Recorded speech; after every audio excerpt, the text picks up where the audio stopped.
Hi everyone, it's Dr. Jack again, and today I have a very special guest with me and a good friend. We've worked together in the community, and I hold Cathie in quite high esteem.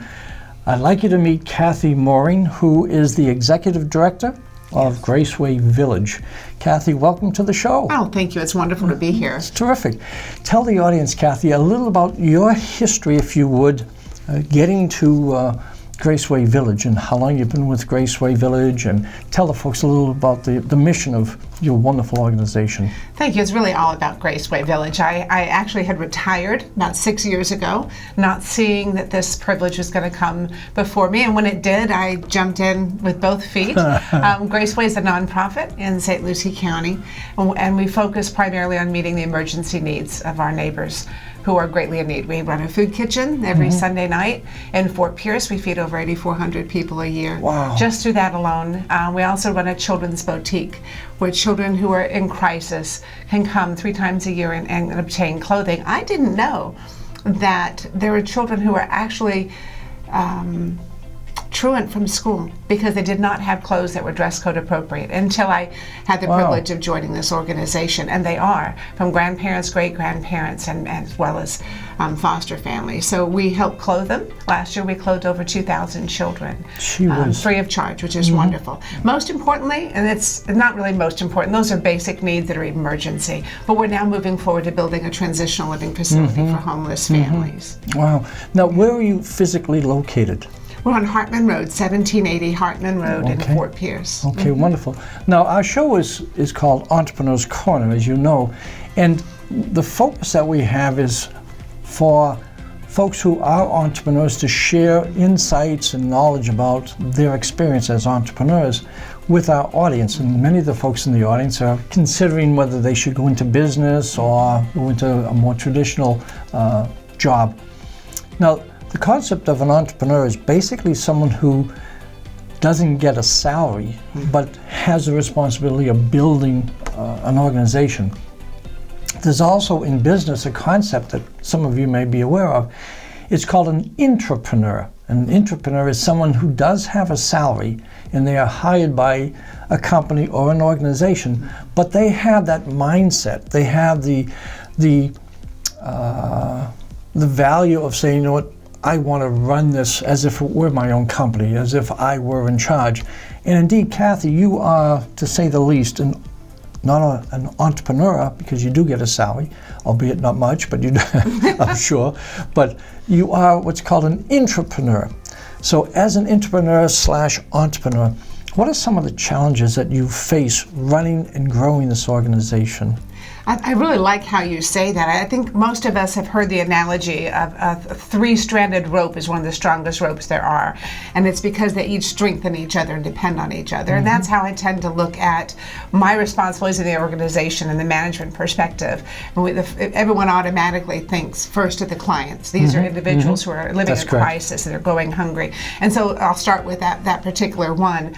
We could stay with just what the immediate need is from the beginning of our organization, but that really would be unfair, and we really would not be able to move forward in continuing to meet their needs. So we constantly have to look at the changing dynamics and economics in our community to find out where the greatest needs are. Hurricane Irma came and really changed the entire residents, the neighborhoods around us, because some of the areas in Fort Pierce were so damaged. And so we had to keep an eye on that. Where's the greatest need from that? Where'd the community shift? And so we've made the changes to accommodate the growing needs in certain areas and doing away with others as well, so we can meet the needs that they truly are living right now and continue to grow. And that's with the clients. And then the reality is we couldn't do what we do without the volunteers. Surely. We have a very small staff.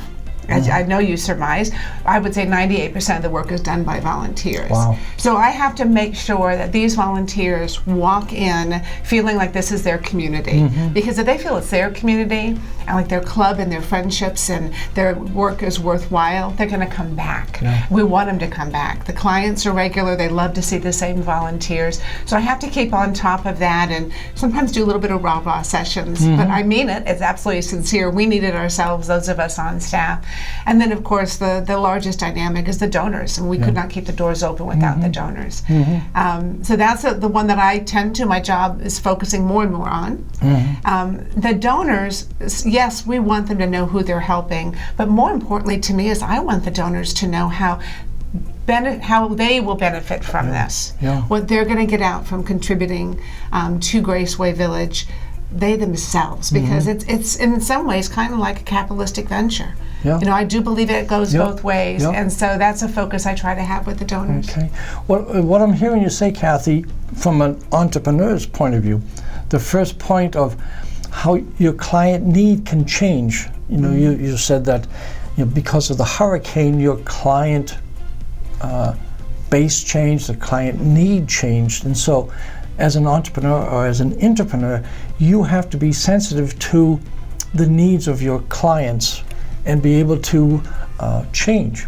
Absolutely.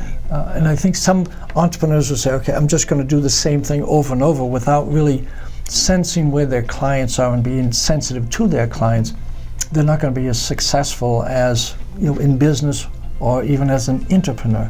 So I heard that. Then I heard you also say, with regard to your volunteers. Now, many people that have their own business, they have paid personnel.